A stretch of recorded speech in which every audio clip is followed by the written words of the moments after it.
하나님께서 부르시는 것 같아요. 우리 저기 백지원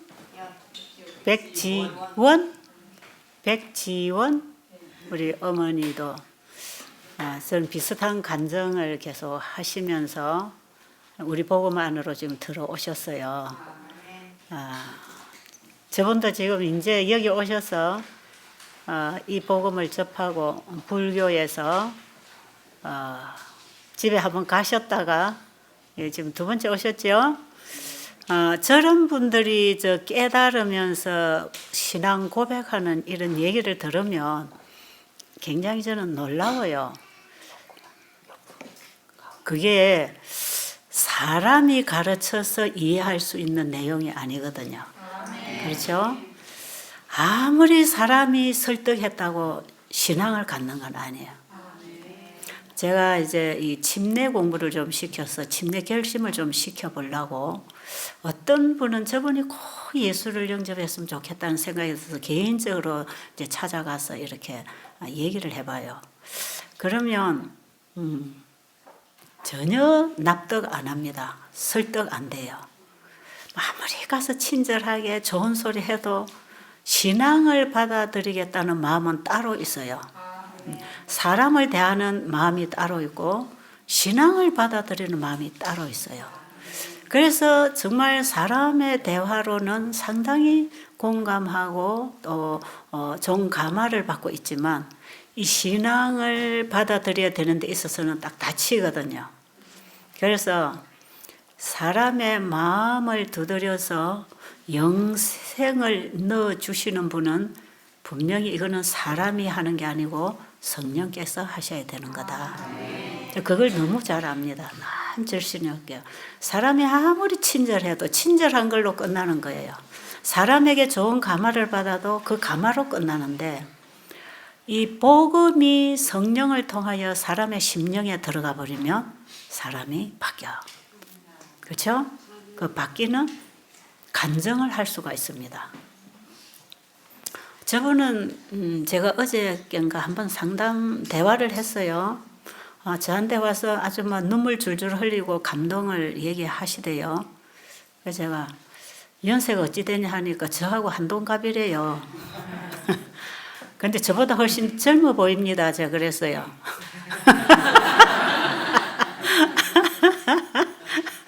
제가 말 잘못했나요?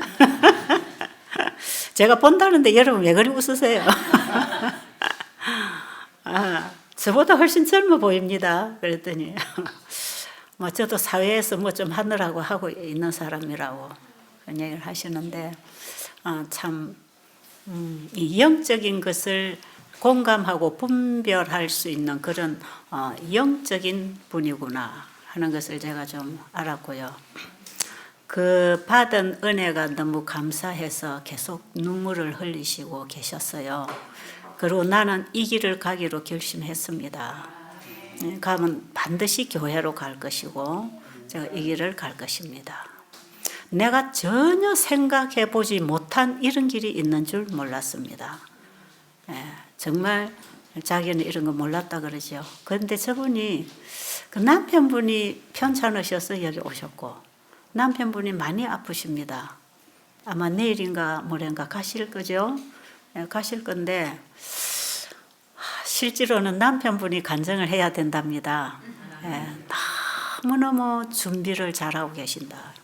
복음을 너무 잘 받고 정말 이제는 살아도 산 사람이고 죽어도 산 사람으로 준비가 다 되신 분이라 오늘 남편이 좀 간증을 하기를 바랬어요. 근데 아내가 나와서 간증을 하셨네요. 두 부부가 정말 여기 와서 영생을 준비하게 되어서 정말 반갑습니다. 이제 71살인데 저 한동갑이면 뭐 앞으로 살 날이 많지 않잖아요. 이쯤 해서 세상에서 자기 해볼 거 다 해보다가 이쯤 나이 돼서 이라도 복음을 만나서 마지막 영생을 준비하고 인생 마무리를 한다면 그보다 더 큰 복이 어디 있겠습니까? 그렇죠? 정말 저 부부는 큰 축복받은 분들이라 생전에 어찌 살았으면 저렇게 복을 받나 싶어요. 정말 정직한 분들, 마음이 열려있는 아름다운 분들이 오셔서 이 복음을 받는 모습 참 감동이에요. 사실 내 가족에게도 이게 안 되거든요. 내 자식이라고 되는 게 아니라 입에다가 뭐 쑤셔 넣어주면 씹어 먹는 음식이라고 되겠습니까? 이게 안 돼요. 말을 물가루까지는 인도해도 물을 먹는 거는 말이 해야 된다 그러잖아요. 그 미국의 그 속담이 저는 너무 마음에 들어요. 말을 물에까지 끌고는 갈 수 있지만 물을 먹게 할 수는 없다. 그건 지가 먹어야 되는 건데. 하나님이 하실 일이 있고 우리가 할 일이 있습니다. 그렇죠? 하나님이 하실 일을 우리가 못하고 우리가 할 일을 또 하나님이 못하시지요. 하나님께서는 아마 이곳까지 복음이 있는 곳까지 인도하셨다고 볼 때 복음을 받느냐 안 받느냐는 자기 자신의 문제라고 생각합니다. 그렇겠습니까? 자, 그러니까 여러분 여기 다 앉아 계시는 건 큰 축복된 자리에 오셨어요. 그렇게 생각하시죠? 그런데 복음을 받고 안 받고는 여러분에게 달려 있는 거니까. 여러분의 인생에 이런 기회가 또 못 올 수도 있다는 거 아시고 떠나기 전에 잘 하세요. 떠나기 전에 마음 잘 먹으세요. 여기 여러분이 정말 마음을 열고 앉아 계시면 들어갑니다. 어디로요? 가슴 속으로 들어갑니다. 성령께서 역사하시기 때문에 그렇습니다. 그래서 일단 여기에 여러분 발걸음을 하신 것 참 환영하고요. 베델이 뭔지 아멘이 뭔지도 모르시는 분이 이제는 아멘도 할 줄 알아요. 어제 기도하니까 아멘 하시대. 아멘도 하셔요. 그리고 이제 베델이 뭔지도 아셨다고 하니 앞으로 성경 공부를 점점 한번 해보세요. 처음부터 아는 사람은 어디 있겠습니까? 자꾸 배우면서 아는 거 아니겠어요? 사람은 태어나서부터 죽을 때까지 배우면서 삽니다. 배운 걸로 살고 살아간 걸로 자기 인생이 결정되는 것이에요. 그렇죠? 그런가요? 태어난 아이가 태어나서부터 배우지요? 먹는 것부터 옷 입고 자고 일하고 말하고 다 배우면서 하지요? 그래서 한국 사람한테서 태어나면 한국말 배웁니다. 그렇죠? 한국 사람 입는 옷을 입고 한국 사람 먹는 음식을 먹지요. 자기가 배운 대로 먹고 입고 일하고 사는 거 아니겠어요?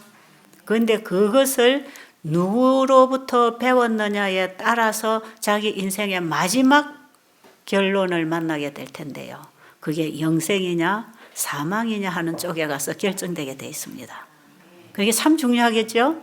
태어난 것도 중요하지만 살아가는 인생도 참으로 중요한데 우리는 하나님께 배우고 살아야 한다. 하나님께 배우고 하나님께 배운 대로 살 때에 마지막 영생의 결정을 우리가 이제 하게 될 것입니다. 하나님께서 우리를 영생으로 인도하시는 거죠. 이게 참 알고 보면 너무 중요하지요. 굉장히 중요한 겁니다. 사람들은 자기가 아는 게 전부라고 그대로 고집하고 살잖아요. 그러다가 한번 이렇게 딱 부딪히게 되면 한계를 느끼고 다시 살펴볼 수 있는 기회가 오는데 이것이 우리가 만나는 질병과 또 삶 속의 어떤 불행과 어떤 사고라고 생각이 됩니다. 우리가 이쯤 해서 한번 그 자리에서 자기가 가는 길이 과연 맞는지 내가 바로 알고 사는지 모르고 사는지 이런 것 우리가 한번 좀 살펴봐야 되고요. 여기 오신 분들은 주로 보면 인생의 마지막 코스에서 거의 다 만나게 되고 또 어떤 가족으로 인하여 이제 연결된 그런 보호자들이 있지만 여기를 와야 되겠다고 생각하는 분들은 어떻게 보면 그 어떤 마지막 코스에 와서 이런 곳을 찾게 되지요. 그런데 그것이 우리에게는 큰 축복이라는 거죠. 그런 위기를 느꼈을 때에 하나님을 알 수 있는 길을 발견한다면 그것은 평안하게 사는 인생보다 훨씬 더 감사한 일입니다. 그래서 여기 오신 분들은 정말 인생을 살아가는데 하나님의 큰 축복을 누리고 있다고 생각이 드시고 하나님의 사랑의 대상이라는 것, 바로 여러분이 하나님의 사랑의 대상으로 인도함을 받았다고 하는 것도 좀 생각하시면 좋을 것 같고요. 지금 우리에게 당면하는 이런 문제가 인생살이를 하는데 가장 큰 불행이고 끝장이 났다고 생각하겠지만 이게 바로 다시 시작할 수 있는 길을 보여주는 계기라고 생각할 때 우리에게 희망이 있지 않습니까? 자, 오늘 아침에 이제 제가 좀 중요한 말씀을 드렸지요. 착각하는 신앙의 심각성에 대해서 오늘 아침 제가 말씀드렸어요. 우리가 너무 착각하고 있지 않는가. 자기 자신도 착각합니다. 자기 자신. 자기 자신의 상태에 대해서도 자기가 잘 몰라요. 너무 착각하고 있어요. 나는 좀 괜찮은 사람이야. 나는 바로 가고 있는 사람이야. 나는 신앙도 바로 하고 있는 사람이야. 그 가장 기만당하고 자기 착각에 빠져있던 백성들이 유대인들이었다는 거. 바리새인들의 신앙이 착각하고 사는 신앙이었다는 것.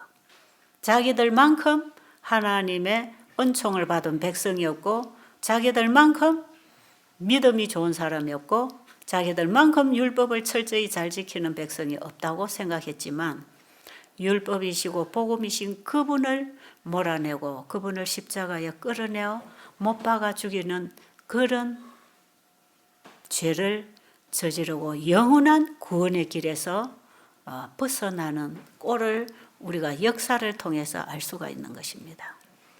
마지막 시대에 영적 이스라엘, 영적 유대인이라고 생각하는 오늘날의 기독교인들은 어떻습니까? 자기 종교에 착각하고 있지 않습니까? 요한계시록 14장 6절로 12절에 보면 첫째 천사, 둘째 천사, 셋째 천사가 나오는 그 세 천사를 지금 얘기하고 있는 것인데 모든 성경이 요한계시록에서 만나지고 복음도 요한계시록에서 만나고 끝나고요. 죄도 요한계시록에서 다 만나고 끝납니다. 죄가 심판됩니다. 그래서 창세기 1, 2장은 죄가 없는 세상을 기록하고 있는 거고요. 그 다음에 창세기 3장에 보면 죄가 들어왔습니다. 그리고 하나님께서 복음을 선포합니다. 사단의 머리를 깨고 다시 죄로부터 백성을 구원해낸다고 하는 복음이 창세기 3장 15절에서 왔고요. 그래서 창세기 3장부터 계시록 20장까지는 죄의 역사입니다. 이 지구의 죄의 역사 속에 하나님의 아들과 성령을 통해서 천사를 통해서 죄인을 죄로부터 구출해내는 작업을 하는 기록입니다. 출애굽 역사도 그 한 면을 보여주는 것이고요. 하나님은 죄로부터 자기 백성을 구출해내는 길, 그 방법을 계속해서 말씀하고 계시고 그 길을 따라갈 때에 우리는 죄로부터 구원을 받게 되어 있는 얘기거든요. 그래서 창세기 3장에서 죄가 들어왔고 이 죄가 심판받고 끝나는 장이 계시록 20장이에요. 그럼 계시록 21장과 22장에는 죄가 없습니다. 끝났어요. 이제 새로운 세계가 재창조되고 새로운 세계가 열립니다. 다시 창세기 1, 2장에 죄 없는 그 안식에 들어갑니다. 여러분 오늘이 무슨 날이죠? 오늘 안식일이죠. 이 안식일은 무엇을 기억하라고 준 날입니까? 창세기 2장의 안식일을 기억하라고 주신 날이에요.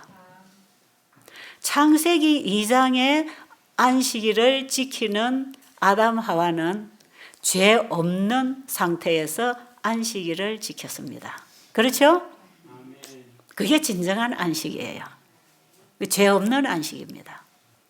그런데 출애굽기 20장 8절로 안식일을 지키라고 하는 그 백성들은 죄인이 지키는 안식일이라. 그렇죠?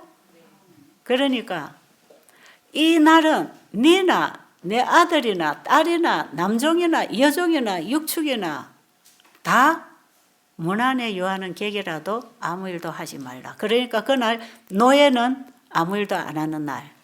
그러니까 안식일이 누구에게 제일 좋을까요? 안식일은요, 노예한테 제일 복된 소식이지요. 그럴까요? 왜요? 안식일 되면 아무 일도 안 하니까 주인하고 똑같아. 예. 아무 일도 안 하니까 노예들에게는 안식일이 가장 기다려지는 복음입니다. 복음. 그런데 하루 지나고 나면 또 종노릇 해야 되죠. 이것은 완전한 안식이 아닙니다. 그렇죠? 하룻밤 자고 나면 안식일 지나면 또 종이 되어야 된다. 그런데 7년마다 오는 그 안식일을 7번 지나고 나면 무슨 해가 오지요? 희년이 오죠. 종이 되었다가 49년이 지나고 50년째가 되면 전부 다 자유를 얻게 됩니다. 영원한 종은 없다는 것입니다. 토지도 팔았다가 안식년, 희년이 되면 다 돌려주지요. 다 돌려줍니다. 자기 몫을 다시 회복시켜줘요. 그러니까 이 땅의 종도 영원한 종은 없다는 것이에요. 이 땅에 있는 재산도 영원한 주인은 없다는 것이에요. 우리도 그런가요? 우리도 이 땅에 내가 가지고 있는 재물이 영원히 내 겁니까? 아닙니다. 아버지 것입니다. 내가 이 땅에 죄의 종으로 노예 생활하고 있지만 영원한 노예는 안 되겠다는 것입니다. 우리를 종살이로부터 구해주겠다는 것이에요. 그게 안식일 기별입니다. 그래서 이 노예가 제7일에 오는 안식일을 쉬는 걸 통해서 50년 후에는 완전히 종으로부터 해방된다는 희망을 가지고 살 것이다 이 말이에요. 그래서 하나님이 안식일을 주실 때 나는 너를 애굽 땅 종되었던 집에서 인도하여 낸 너희 하나님 여호와다. 어디서 구원했어요? 애굽 땅 종이 되었던 거기서부터 내가 너를 구해냈지 않느냐. 그러니 너를 종이 되었던 애굽에서 너를 자유인으로 불러낸 나를 믿어라. 나 외에는 다른 신이 없다. 그게 1절 첫째 계명부터 셋째 계명까지. 그래서 넷째 계명에 뭘 가르쳐 줍니까? 안식일을 기억하라고 하는 것은 내가 너를 애굽 땅 종되었던 집에서 불러내어서 구해내어서 자유를 준 것처럼 안식일을 기억해봐. 죄 없는 그 안식, 그걸 내가 회복시켜 주겠다. 그래서 출애굽기 20장 8절로 지키는 그 안식일은 우리가 이 땅에서 죄인들이 지키는 안식일이기 때문에 안식일이 돌아봐도 자유가 없고 항상 우리는 죄의 종이 되어 있지 않습니까? 그런데 우리가 창세기 2장의 안식일을 기억하라고 했을 때 그 안식일을 기억하라. 이는 여섯 동안에 나 여호와가 하늘과 땅과 바다와 그 가운데 모든 것을 만들고 쉰 날이다. 그 창세기 2장의 안식일이죠. 그 날을 기억하라. 죄 없는 안식에 들어가게 해줄게. 10계명 중에 가장 중요한 중심 기별이 안식일 기별이고 이것은 우리를 영원히 죄로부터 자유롭게 해주겠다고 하는 복음입니다.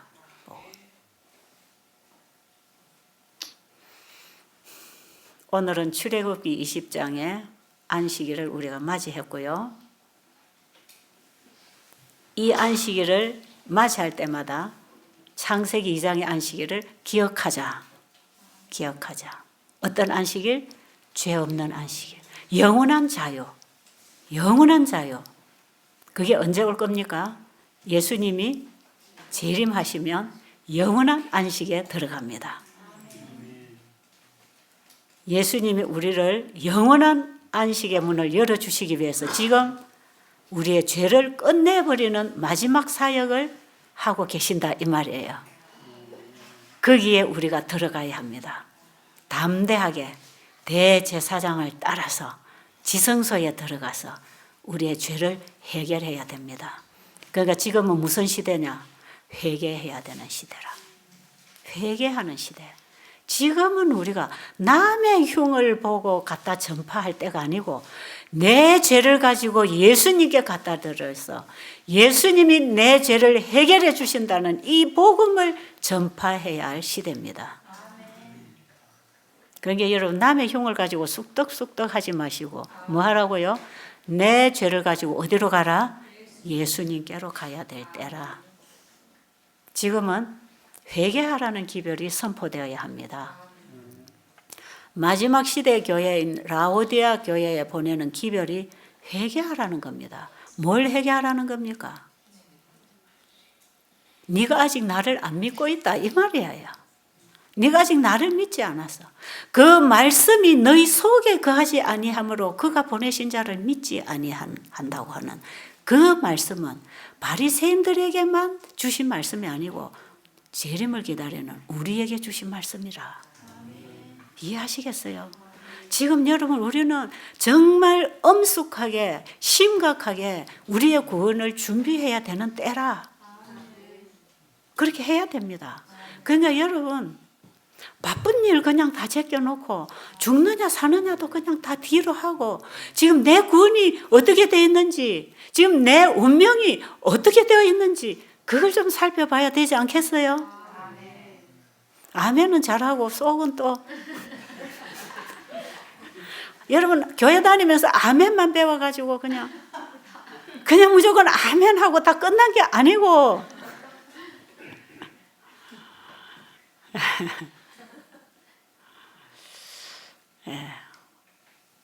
우리는 지금 우리의 운명이 영원한 사망이냐 영생이냐 경각에 달려 있다는 거 아시겠습니까?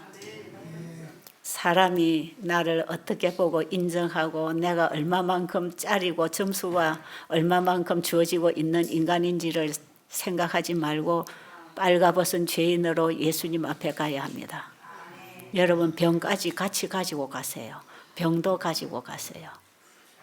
예수님은 지금 빨리 내게로 돌아오라고 합니다. 이 마지막 셋째 천사가 외치는 기별이 바로 그겁니다. 모든 죄인들은 빨리 창조주께로 돌아와서 속죄함을 받고 재창조함을 받으라는 메시지입니다. 그것을 한 단계 한 단계 길을 열어서 인도해서 손잡고 가는 기별이 첫째 천사, 둘째 천사, 셋째 천사 기별이에요. 세 천사 기별이 죄인을 예수님께로 인도하는 복음입니다. 여러분이 여기 오셔서 바로 이 세 천사의 복음을 지금 받고 계시는데 어느 정도로 여러분이 이해를 하시든지 조금 전에 나와서 간증하신 그 어머니는 이 기독교를 처음 접하는 분이고 뭐가 뭔지 정말 자기 표현들은 몰라요. 그러나 그게 뭔지는 모르지만 이게 맞는 것 같다. 어떻게 그분이 깨달은 걸 세상 언어로 표현을 하겠습니까? 저분에게는 이걸 표현할 수 있는 언어가 없어요. 왜? 아직 사용을 안 해봤어요. 제가 여기 간증하시는 분들 간증을 들어보면 저는 그들이 간증하는 그 가슴에 나오는 간증을 제가 영어로 듣는 것입니다. 그런데 입으로 나오는 말은요, 어설퍼요. 왜? 우리처럼 성경을 많이 읽은 사람들도 아니고 성경의 단어를 익숙하게 사용한 사람들도 아니에요. 그러니까 구원이나 은혜나 사랑이나 복음이나 이런 단어가 잘 안 돼요. 그런데 그들의 가슴에 빛이 임했구나. 그거 들리지 않습니까? 그런 거 들리죠? 그게 중요하단 말이에요. 그런데 어떤 사람들은 입으로는 청산유수처럼 성경의 용어들을 미사역으로 써가면서 참 말 시적으로 감동적으로 잘하지만 그 가슴 속에 어떤 경험에서 이루어지는 간절한 고백이 없어요. 없어요. 그건 다 껍데기예요. 하나님은 외모로 보지 않고 중심을 보신다. 참 저는 그 말씀이 너무너무 저에게 희망이고 복음입니다. 제가 어제 말씀드렸죠. 어젯밤에. 그 사람이 있다는 거예요. 근데 사람들은 자꾸 그 사람을 본단 말이에요. 내가 부모로부터 태어날 때 가지고 나온 그런 어떤 악한 성향들이나 어떤 성질들이나 아직까지 교육되지 못해서 아직 어설픈 이런 육신의 모양만 보고 있잖아요. 사람들은 사람을 육으로 봐요. 그러나 하나님은 우리를 영으로 봅니다. 내가 준 씨를 네가 잘 키우고 있느냐? 내가 준 씨 네가 버리지 않고 잘 보존하고 키워나가고 있느냐? 그분이 넣어준 씨가 자라나 안 자라나 내 속에 있는 속 사람을 그분은 보신다 이 말이에요. 그럴 때에 하나님이 보시는 내가 건강하기를 원하시는 것입니다. 왜? 끝사람은 계속 벗어버릴 것이기 때문에 하나님은 끝사람을 보고 판단 안 하시고 그 속사람을 보고 판단하신단 말이에요. 제가 인도에 집회를 하러 갔어요. 제가 이런 옷이요, 이게 한국 옷이 아니에요. 제가 오늘 아침에 요즘 제가 원피스 입는 옷이 한국 옷이 아니고 이게 다 인도 옷이에요. 인도는 인도나 태국으로 가보면 이 세미나 하고 나면요, 강사에게 주는 선물이 주로 이런 거예요. 이런 거. 옷을 주로 사주대요. 우리 한국에는 한국연합회가 하나 있죠. 인도는 가면 이런 연합회가 8개가 있습니다. 얼마나 땅이 넓은지 아시겠죠? 인구가 얼마나 많은지 아시겠죠?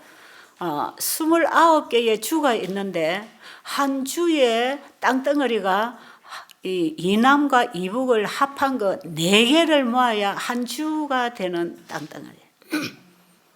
그러니까 그렇게 한 주가 큰데도 그게 29개 주가 있어요. 상상이 안 되지요. 그런데 정말 잘 사는 사람들은 완전한, 지금 한국에도 그런 궁전을 볼 수가 없어요. 그런 집을 짓고 삽니다. 개인이. 하인들 데리고 종들 거느리고 그렇게 사는 사람 있는가 하면 바로 그 옆에 움막 쳐놓고 또 가난한 사람이 살고 있어요. 움막 같은 집 지어놓고 살고 있어요. 그런 아주 부자 동네에 제가 세미나를 갔어요. 라자스탄이라고 하는 합회에서 열린 집회였는데 그 합회 건물이 바로 그 부자촌에 있습니다. 그런데 그 합회가 얼마나 가난한지요. 옛날에 그 집시들이 살던 곳이에요. 얼마나 그들은 고지식한지요. 영어를 받아들이지 않고 자기 본토 언어만 하는 사람들이 주로 그쪽에 사는 사람들이에요. 영어로 하면은 그들이 못 알아들어가지고 이 통역을 2번, 3번 거쳐야 알아듣는 그런 분들인데, 거기서 집회를 할 때에 교회 지도자들이 모이는데 합회가 월급을 주고 쓸 수 있는 목사님은 11명밖에 없어요. 그 합회 안에. 그 다음에 한 300명이 넘는 지도자들은 전부 다 작업 선교사라요. 돈이 없으니까. 예. 연합회장 월급이 120불이라. 한국 돈 12, 3만 원밖에 안 됩니다. 평 목사님은 80불밖에 안 돼요. 10만 원도 안 되는 월급을 갖고 목회하고 살아야 되는데 그것도 줄 수가 없어서 작업 선교를 하는 작업 목회자, 이 사람들이 한 300여 명이 되는데 그들을 교육하는 지도자가 대총회에서 와서 일을 하고 계셨어요. 그런데 제가 안 보이잖아요. 저는 사람을 외모로 판단할 수가 없어요. 안 보이니까. 그게 어떻게 보면 참 유익할 수도 있다고 생각해요. 그런데 집회를 시작하는데 사람들이 막 모여드는데 저하고 같이 이제 간 선교, 저하고 같이 제가 나가면 꼭 4명이 함께 같이 가야 돼요.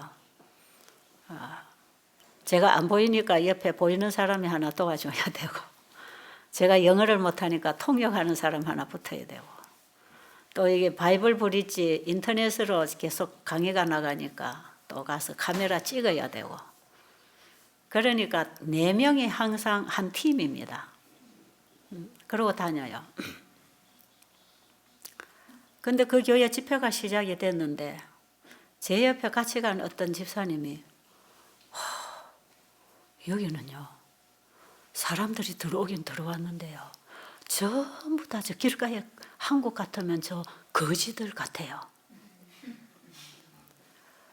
옷도 너무너무 남나게 입고 얼굴도 시커멓고 손도 아주 그냥 아주 그냥 딱 한국에서 우리가 보는 거지는 그래도 일 안 하니까 손이라도 곱지, 이 사람들은 손으로 일을 하고 먹고 살아서 손이 그냥 완전히, 한국의 어떤 농부도 요즘은 그런 손을 볼 수가 없어요. 왜냐하면 제가 이제 악수를 강의하고 나면 악수를 할 때 손을 만져보면 이거는 완전히 피부로 느끼는 촉감이 아니에요. 그냥 이래 나무 껍질 같은 촉감입니다. 손바닥이 손 전부가 다 그래요. 그래 얼마나 이들이 힘들게 살겠습니까? 그리고 입은 옷은 얼마나 그 행색이 남루하겠습니까? 거기는 또 더우니까 뭐 집들은 형편이 없을 거야. 그냥 지붕만 앉혀놓고 사는지도 모르겠어요. 그런데 그들이 주로 하는 직업이 전양을 키워서 이제 양의 젖을 먹으면서 그나마 영양 보충을 하고 있다는 거죠. 그 사막에 비도 안 오니까 어떻게 농사를 지어 먹을 수도 없고 사 먹을 수도 없는 정말 불쌍하게 살아가는 사람들이고 거기 있는 사람들. 그런 분들이 왔어요. 와가지고 이 사람들이 이런 사람이라서 저는 처음에 실망했어요. 처음에. 아니 교회 지도자들이 그래도 복음을 전하는 복음 전도자들이 오는데 저런 모습으로 해서 어떻게 저런 부자들에게 복음을 전하러 가지? 그게 참 마음이 아팠어요. 저 사람들이 복음을 들고 저 문을 두드리면 저 부자들이 보고 문을 열어주겠는가? 왜 하나님의 일을 하는 종들이 왜 이렇게 이런 모습을 하고 복음을 전해야 되나? 저는 처음에 멋모르고 그렇게만 생각을 했어요. 그들의 삶 전체가 그렇다는 걸 제가 처음에 잘 몰랐겠죠. 왜냐하면 그전에는 그런 곳으로 가보지 않았거든요. 처음에 그런 곳으로 갔거든요. 그래서 제가 이제 그분들이 자기 온 소개, 나는 어디서 어떻게 무슨 목적으로 왔다, 이제 자기 개인 소개를 첫 시간에 쭉 할 때 제가 그런 기도를 하면서 들었습니다. 하나님, 제가 이 시간에 저들의 모습은 제가 어떤지 들었지만 저는 저들의 모습을 보지 않습니다. 저들의 영혼의 소리를 듣게 해주세요. 저들의 입술로 나오는 그 언어를 통해서 저들의 영혼의 소리를 듣기를 원합니다. 그래서 진짜 영혼의 소리를 들었습니다. 모습은 안 보여요. 아마 제가 그들의 모습을 봤다면 그 영혼의 소리를 믹서시켜갖고 잘못 오해할 수도 있었을 것입니다. 그런데 정말 영혼의 소리가 들렸어요. 그 영혼들이 너무 소중했습니다. 우리도 이 의료 선교를 배워서 새천사 기별을 전하려고 왔습니다. 귀합니까? 귀해요. 그 가슴을 하나님이 주셨습니다. 외모는 환경이 열악해서 그렇게밖에 갖출 수가 없었지만 가슴에 그 복음의 씨를 주었고 그 씨를 뿌리기 위하여 그들이 얼마나 헌신하고 얼마나 하나님께 도움을 구하고 있는 사람인지 그들의 말소리에서 저는 그게 다 들리는 거예요. 그러니까 저는 그 영혼의 소리로 영혼에게 호소하는 기별을 전할 수가 있었지요. 그래서 제가요, 안 보이는 게 자주 도움이 될 때가 있다니까요. 어떤 데는 가면요, 왜 어디 가 있나? 어떤 데는 가면요, 너무너무 더러워요, 더러워. 네. 우리 팀들이 부엌에 가보면 도마라고 하는 게 뭐 20년, 30년도 넘은 것 같대요. 그걸 깨끗이 씻고 말리고 해서 쓰면 닳아져서 없어질 텐데 그냥 설렁설렁 씻고 놔놓으니까 먼지 안고 곰팡이 쓸고 이게 해가지고 새카맣답니다, 도매가. 칼들도 그렇답니다. 행주라는 건 올다 안 보이고요. 이런 식으로 부엌에 가면 여기에서 썰어가지고 여기서 묻혀서 음식을 해주는데요. 절박을 해요. 원장님 눈이 밝았으면요 여기 음식 못 먹습니다. 또 어떤 데 가면 물이 향토물 같은 게 나와서 그걸 갖고 밥을 다 해요. 이 물을 쳐다봐도 세수도 못할 건데 안 보여서 다행입니다. 그런 지역들이 있어요.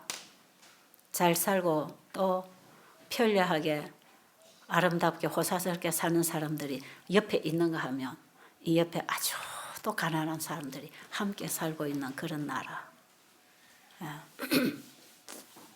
그런데 하나님께서는 어디에 관심이 있으실까요? 그 궁전 같은 집을 짓고 종들을 부리고 내 잘났다고 하는 사람들 속에 하나님 거하실까요? 그들 속에는 세상 것들이 너무 많이 차서 하나님이 거하실 자리가 없어요.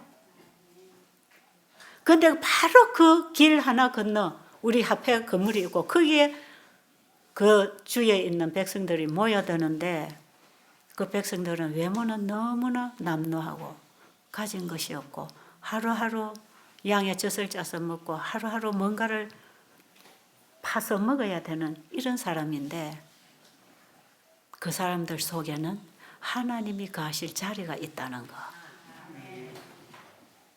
우리의 마음을 누구에게 내어드리느냐가 참으로 중요하다는 거예요. 저는 그렇게 생각합니다. 하나님은 외모로 보지 않고 중심을 보신다. 그들의 갈급한 심령에 그분이 임하십니다. 네, 참 좋았어요. 그 집회가 가장 은혜스러운 집회였다고 생각이 듭니다. 그리고 그들을 교육시키는 그 대회장, 합회장, 한국말로 하면 합회장님인데 그분이 그런 얘기를 해요. 이 세미나를 이번에 여기는 몇 명, 몇십 명밖에 못 왔지만 이게 지금 우리 합회 안에 300명의 이런 일꾼들이 있는데 이 일꾼들에게 이 세천사 의료선교 이 복음을 그들에게 가르쳐주고 싶다. 그런데 이들은 어느 집회 장소로 오라고 해도 올 차비가 없어서 멀어서 못 오는 사람이 너무 많다. 이번에도 가까이 있는 사람들만 이렇게 왔고 멀리서는 못 온다. 재정적인 도움이 필요하다. 그런 얘기를 듣고 왔습니다.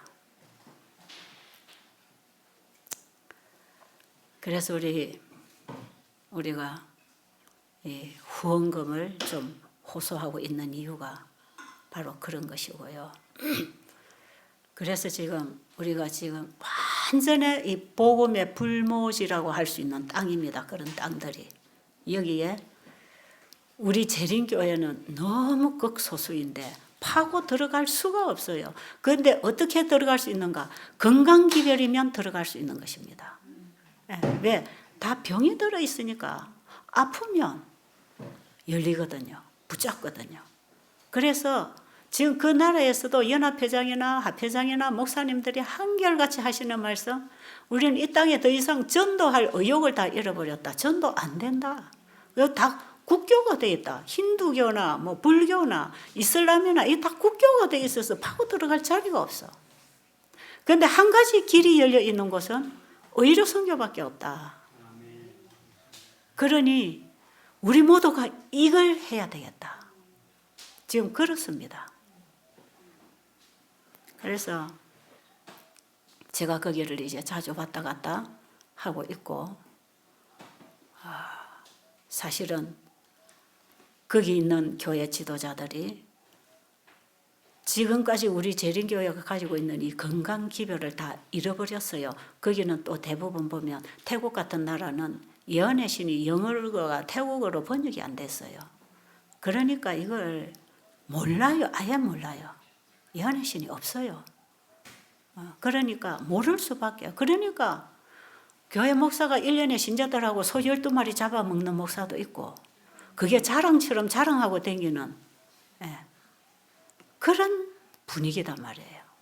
이 건강기별 자체를 모르는데 뭔가 의료선교라고 훈련시키는 사람들이 와서 하는 거는 전부 마사지하고 발 마사지하고 뭐 기름 발라서 마사지 하거나 뭐 수치를 하거나 전부 이런 거 가르쳐 가지고 사람을 접근해서 뭔가를 한다고 하는데 이거는 복음이 들어가는 길을 여는 게 아니라 봉사의 길을 여는 것밖에 안 되는 거라.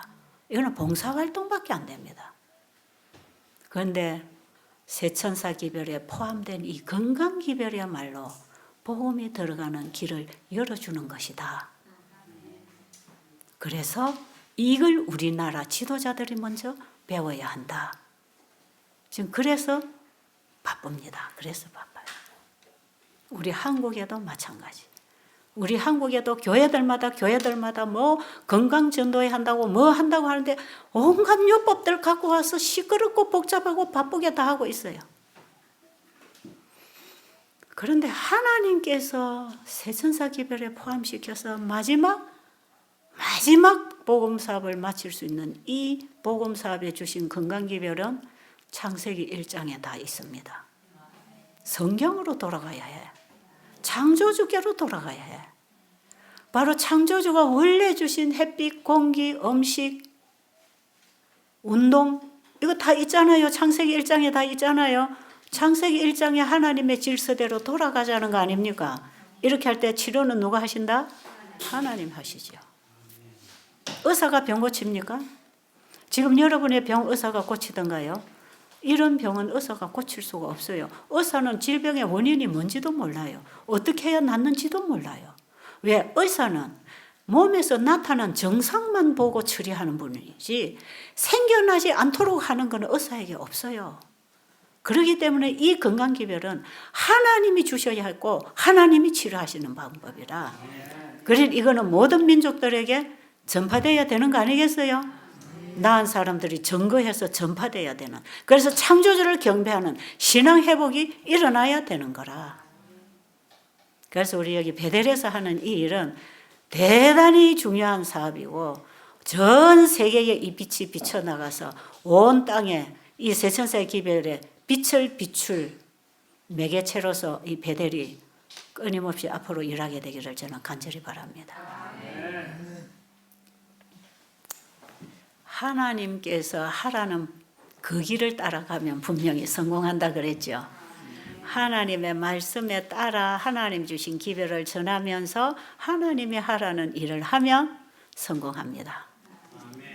우리 지금 일본에서 이사업을 하고 싶어서 배우러 오셨다는 우리 사모님, 이분이 목회도 하신 분인데 일본에 가서 어떻게 하면 이 사업을 지금 잘할 수 있을까 고민하시고 지금 배우러 오셨어요. 유튜브에서 강의를 거의 다 들었답니다.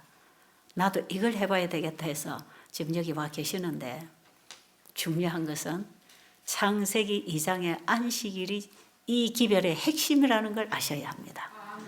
이 기별이 회복 기별입니다. 이 세천사의 기별은 회복 기별입니다.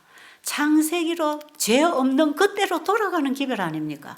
예수님이 오셔서 원래대로 해주겠다 아닙니까? 그런데 그 이상으로 해줄 겁니다.